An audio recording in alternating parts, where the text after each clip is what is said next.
Hello, ഇവനൊന്നും 5 പൈസ കൊടുക്കരുത്. കള്ള കൂട്ടങ്ങളെ പറ്റുകള്. ഇവിടുന്ന് തെണ്ടിക്കൊണ്ടുവന്ന പൈസയെ ഡെയിലി 10 രൂപ പലിശക്ക് ബ്ലേഡിന് കൊടുക്കല ഇവരുടെ പ്രധാന പണി. സിറ്റിക്ക് പുറത്തുള്ള സ്ഥലങ്ങളൊക്കെ വിലക്ക് വാങ്ങി വെക്കുന്ന റിയൽ എസ്റ്റേറ്റ് പരിപാടി വരുന്നുണ്ട്. പിള്ളേരെ കൊണ്ട് തെണ്ടിക്കുന്ന മുമ്പ് ഒരു സൈഡ് ബിസിനസ് ആട്ടോ. ഞാൻ പറഞ്ഞതേ ഉള്ളൂ. എന്താ യുവമാരുടെ കയ്യിൽ നിങ്ങൾ കാശ് വല്ലതും വാങ്ങിയിട്ടുണ്ടോ? ചേച്ചേ, ഇതൊക്കെ ഇവിടുത്തെ കൊച്ചു പിള്ളേർക്ക് വരെ അറിയാം. ഇതൊന്നും പ്രോത്സാഹിപ്പിക്കരുത്. സത്യം എന്താണെന്ന് അറിയാതെ ആരും കുറ്റപ്പെടുത്തരുത്. കൊടുത്തോ വച്ചോ. നിനക്ക് നല്ല പനിയുണ്ടല്ലോ മോനെ, എന്തിനാ ഈ വെയിൽ കൊള്ളുന്ന? പനിയാണെങ്കിലും ധർമ്മം എടുത്തില്ലെങ്കിൽ അയാളെന്നെ അടിച്ചു കൊല്ലും. ഏതവനാ? ആ വാസു. മോന് പനിയാ?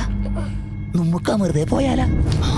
ചുമയും പനിയും ജലദോഷവും കഫക്കെട്ടും ഒക്കെ നിനക്ക് ജീവനുണ്ടല്ലേ ഉണ്ടാവും.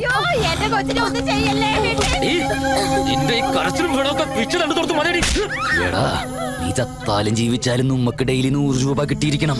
അല്ലാത്തവനെ വെച്ച് പൊറിപ്പിക്കല. അത് മാത്രല്ല ഏട്ടാ, അവൻ കൊച്ചു കുഞ്ഞുങ്ങളുടെ പോലും കണ്ണ് കുത്തിയെടുക്കും.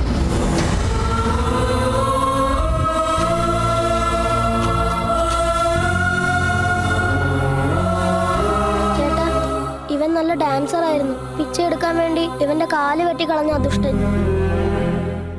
ബസ് സ്റ്റാൻഡിലും റെയിൽവേ സ്റ്റേഷനിലും ഒക്കെ അവന്റെ ആളുകളുണ്ടാവും. ജോലി തരാന്ന് പറഞ്ഞ് പുതിയതായിട്ട് വരുന്ന പിള്ളേരെ അവൻ കൂട്ടിക്കൊണ്ടുപോയി കൈയും കാലും വെട്ടി പിച്ച എടുപ്പിക്കും. ഒരു പ്രാവശ്യം അവന്റെ കൈപ്പെട്ട പിന്നെ ജീവിതകാലം മുഴുവനും അവന് രക്ഷപ്പെടാൻ പറ്റില്ല. എന്നിട്ട് പോലീസ് കംപ്ലൈന്റ് ചെയ്തില്ലേ? അങ്ങനെ ചെയ്യാൻ ശ്രമിച്ച എന്റെ കൂടെ ഉണ്ടായിരുന്ന 2 പേരെ അവൻ കൊന്നോളഞ്ഞ കേട്ടോ. എന്ത് ചെയ്യണമെന്നറിയാതെ അവൻ പറയുന്നതനുസരിച്ച് പേടിച്ച് ജീവിക്കുകയാണ്. അവനിപ്പോ എവിടെയുണ്ട്?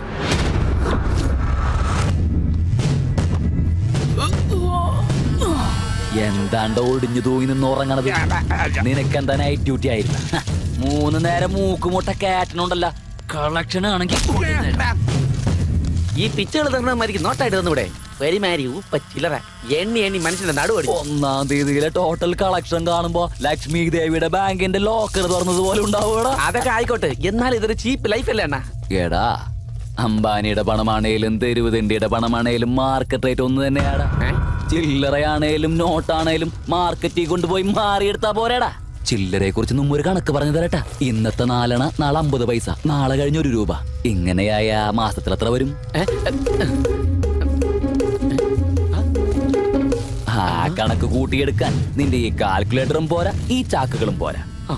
ഇതിന്ന് കിട്ടുന്ന വരുമാനം അറിഞ്ഞ ദാവൂദ് ഇബ്രാഹിമും ചോട്ടാരാജനും ഒക്കെ അവരുടെ അണ്ടർവേൾഡ് ബിസിനസ് അവസാനിപ്പിച്ച് ഇവിടെ വന്ന് ഈ തെണ്ടൽ ബിസിനസ് തുടങ്ങൂടാ. എന്റെ മോന്റെ വരവ് കണ്ടാടാ, ഹീറോ ലുക്കില്ലേ? എങ്ങനെയുണ്ട് ഡാഡി എന്റെ ഡ്രസ്? ഒരു 10 കോടി മുടക്കി നിന്നെ ഹീറോയാക്കി ഞാനൊരു പടം എടുക്കട്ടെടാ. നമ്മുടെ ഏരിയയിലെ പിച്ചക്കാര് കണ്ടാ തന്നെ പടം 100 ദിവസം ഒന്നും ശരിയാവില്ല. സോങ്ങും ഫൈറ്റും ഒക്കെ ചെയ്യേണ്ടി വരും. എനിക്ക് വില്ലനാ ഇഷ്ടം. ഇടി റേപ്പൊക്കെ ഉണ്ടല്ലോ. ഇപ്പൊ ചെയ്യണത് അത് തന്നെയല്ലേ? സിനിമ ചെയ്യുമ്പോ എല്ലാവരും കാണും.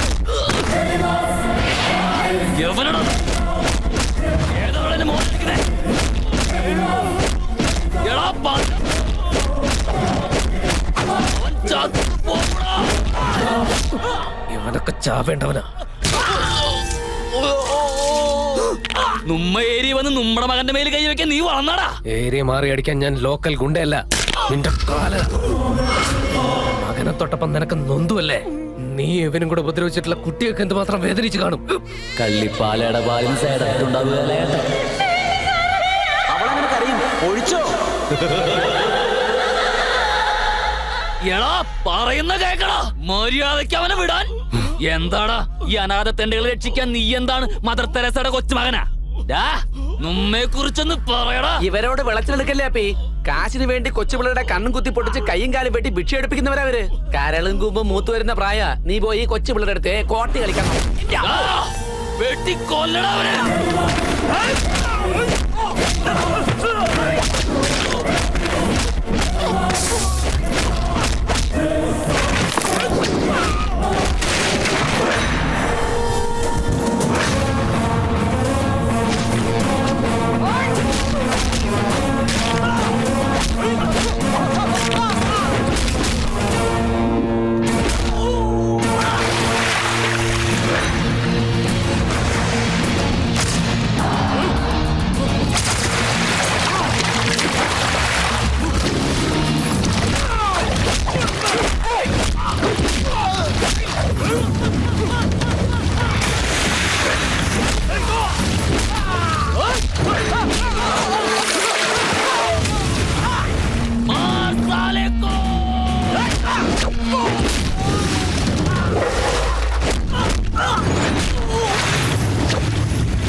Hello police സ്റ്റേഷനല്ലേ?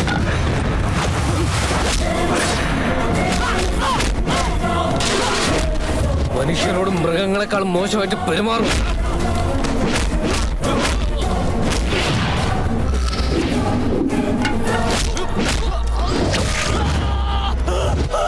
പുസ്തകം പിടിക്കേണ്ട കുരുന്ന് കൈകളിൽ പിച്ചപാത്രം പിടിപ്പിച്ച കൈയല്ലടാ ഇത്. അമ്മയുടെ മടി കിടന്നുറങ്ങേണ്ട പിഞ്ചു കുഞ്ഞുങ്ങളുടെ കണ്ണു കുത്തിപ്പൊട്ടിക്കുന്ന വിരലല്ലടാ ഇത്. അയ്യോ എന്റെ പൊന്നനിയ, അണ്ണനെ ഒന്നും ചെയ്യല്ലേ. അണ്ണന്റെ ബാഡിയിൽ ഇനി എല്ലുകളൊന്നും ഓടിയായില്ല. ഭിക്ഷക്കാരുടെ കൂട്ടത്തിൽ ഇനി അണ്ണനെയും കൂട്ടേണ്ടി വരുമോ? എന്തിനാ ഇങ്ങനെ നോക്കണത്? ഈ ബോഡിയിൽ അടിച്ചു പൊട്ടിക്കാൻ ഇനി അണ്ണന്റെ തല മാത്രമേ ബാക്കിയുള്ളൂ.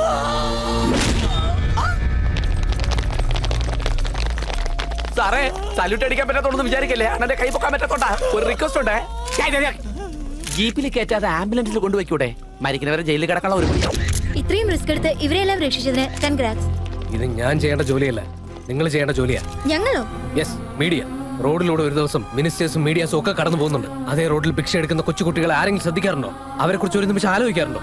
TRP റേറ്റിംഗിന് വേണ്ടി അമിതാഭ് ബച്ചന്റെ ചെറുമകളുടെ പേരെന്താണെന്ന് അറിയാൻ SMS കോൺടെസ്റ്റ് നടത്താറില്ല നിങ്ങൾ? സൂപ്പർ സ്റ്റാറുകളുടെ 8 നിലയിൽ പൊട്ടിയ സിനിമകളുടെ ആൾക്കാരെ വിളിച്ചുകൂട്ടി ടോക്ക് ഷോ നടത്തി ചിരിച്ചുല്ലസിക്കുമ്പോൾ ഒരു നിമിഷമെങ്കിലും ഇവർ ഓർക്കാറുണ്ടോ? മീഡിയ പബ്ലിക്കിന് വേണ്ടി പ്രവർത്തിക്കണം, പബ്ലിസിറ്റിക്ക് വേണ്ടി ആവരുത്.